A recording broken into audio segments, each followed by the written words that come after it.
മുന്നോട്ട് വരുന്നത് ഞാൻ നേരത്തെ പറഞ്ഞു ഒരു പച്ച കുത്തുന്ന ആ ഒരു രീതിക്കാണ് ആൾക്കാർ അതിനെ എടുത്തോണ്ടിരുന്നത്. പക്ഷെ ഇപ്പൊ അത് ടാറ്റു സ്റ്റുഡിയോ ആയിട്ട് മാറി. അപ്പൊ ഇതിനകത്തോട്ട് വരാനായിട്ടുള്ള ഒരു കാരണം അതും ആ സമയത്ത് ഞാൻ ടച്ച് ഷോപ്പിംഗ് തുടങ്ങുന്നത് 10 വർഷത്തിന് മുമ്പാണ്. അതായത് ഫിനാൻഷ്യലി ഫിസിക്കലി മെന്റലി ഡൗൺ ആയിട്ടുണ്ടായിരുന്ന ഒരു സമയത്താണ് ഞാൻ ഈ ടാറ്റു സ്റ്റുഡിയോ ഓപ്പൺ ചെയ്യുന്നത്. എനിക്ക് തോന്നുന്നു നന്ദൻകൂട് ഒരു 100 സ്ക്വയർ ഫീറ്റ് ഉണ്ടായിരുന്ന ഒരു വളരെ ചെറിയൊരു സ്റ്റുഡിയോ. ഞാനൊരു ആർട്ടിസ്റ്റൊന്നും അല്ലായിരുന്നു. ഞാൻ എൻ്റെ എനിക്ക് വേണം, കാര്യം വെച്ച് കഴിഞ്ഞാൽ അതൊരു വാശിയായിരുന്നു. സോ അതിന് വേണ്ടിയിട്ട് ഞാനിരുന്ന് പഠിച്ച് എനിക്ക് തോന്നുന്നൊരു 16 ദിവസം ഞാൻ കണ്ടിന്യൂസ് ആയിട്ട് ഞാനിരുന്ന് പഠിച്ചു. പെർ ഡേ ഞാനൊരു 7 മണിക്കൂർ ഞാനിരുന്ന് പ്രാക്ടീസ് ചെയ്യുമായിരുന്നു. എല്ലാ ദിവസവും മിനിമം 7 hours പ്രാക്ടീസ് ചെയ്യുന്നു. അങ്ങനെ ഞാൻ എൻ്റെ 18ാമത്തെ ദിവസമാണ് ഞാൻ ആദ്യമായിട്ട് ഞാനൊരു ടാറ്റു ചെയ്യുന്നത്. ഞാൻ ബേസിക്കലി ഒരു ഡ്രോയിങ് ആർട്ടിസ്റ്റ് ഒന്നുമല്ല. ഞാൻ കാക്ക വരച്ച കോഴിയാകും, ആന വരച്ച പട്ടിയാവും, ആ ഒരു ലെവലിലുള്ള ഒരു ആർട്ടിസ്റ്റ് തന്നെയായിരുന്നു. എല്ലാവർക്കും ബേസിക്കലി ഒരു ഡ്രോയിങ്ങിന് ഉള്ള ഒരു കഴിവ് ചെറുത് നമ്മുടെ ചെറിയ പ്രായത്തിലൊക്കെ ഒരു കഴിവുണ്ടാവും.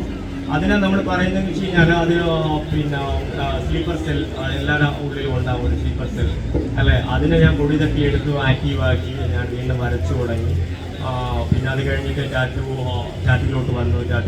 ഫസ്റ്റ് ടാറ്റു ചെയ്തു. അത് കഴിഞ്ഞിട്ട് എനിക്ക് തോന്നുന്നു ഫസ്റ്റ് എൻ്റെ കൂടെ നിന്ന് വിഷ്ണു എന്ന് പറഞ്ഞൊരു പയ്യനാണ്. അവനാണ് ഈ ടച്ചോപ്പിൻ്റെ ലോഗോയൊക്കെ ഇറങ്ങിയത്.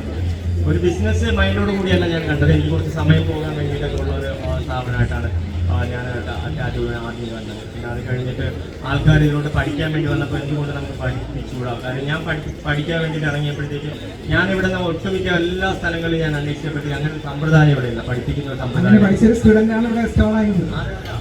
ഏകദേശം 200-ൽ മേൽ സ്റ്റുഡൻസ് ഞങ്ങൾ അവിടെ നിന്ന് പഠിച്ചു കഴിഞ്ഞിട്ടുണ്ട്. ഇപ്പോഴും ഞങ്ങൾ കൂടെ ഒരു 10-15 സ്റ്റുഡൻസ് ഞങ്ങൾ ആ സ്റ്റുഡിയോയിൽ വർക്ക് ചെയ്യുന്നുണ്ട്. ഞങ്ങളവിടെ പഠിച്ച പിള്ളേർ തന്നെയാണ് എല്ലാവരും. ഞങ്ങൾ പഠിപ്പിച്ചിട്ട് അങ്ങ് പറഞ്ഞങ്ങ് വിടത്തില്ല. അവർക്ക് ലൈഫിലായിരുന്നാലും ശരി, അവർക്ക് ഏത് അവസരത്തിൽ എന്ത് ബുദ്ധിമുട്ടുണ്ടെങ്കിലും ശരി, ഒരു ഫീൽഡിൽ അവർക്ക് നിൽക്കണമെന്നുണ്ടെങ്കിൽ ഞങ്ങൾ അതിനുള്ള എല്ലാ ഹെൽപ്പും ഞങ്ങൾ ചെയ്യുന്നു. ഇതിൽ നിന്ന് നമുക്ക് മനസ്സിലാക്കാൻ സാധിക്കുന്ന ഒരു കാര്യമുണ്ട്. പാഷനോടുള്ള നമ്മുടെ ആ ഒരു ഇഷ്ടവും അതുപോലെ തന്നെ പാഷന് വേണ്ടിയിട്ട് നമുക്ക് എന്തും ചെയ്യാനായിട്ടുള്ള ആ ഒരു മനസ്സുമാണ്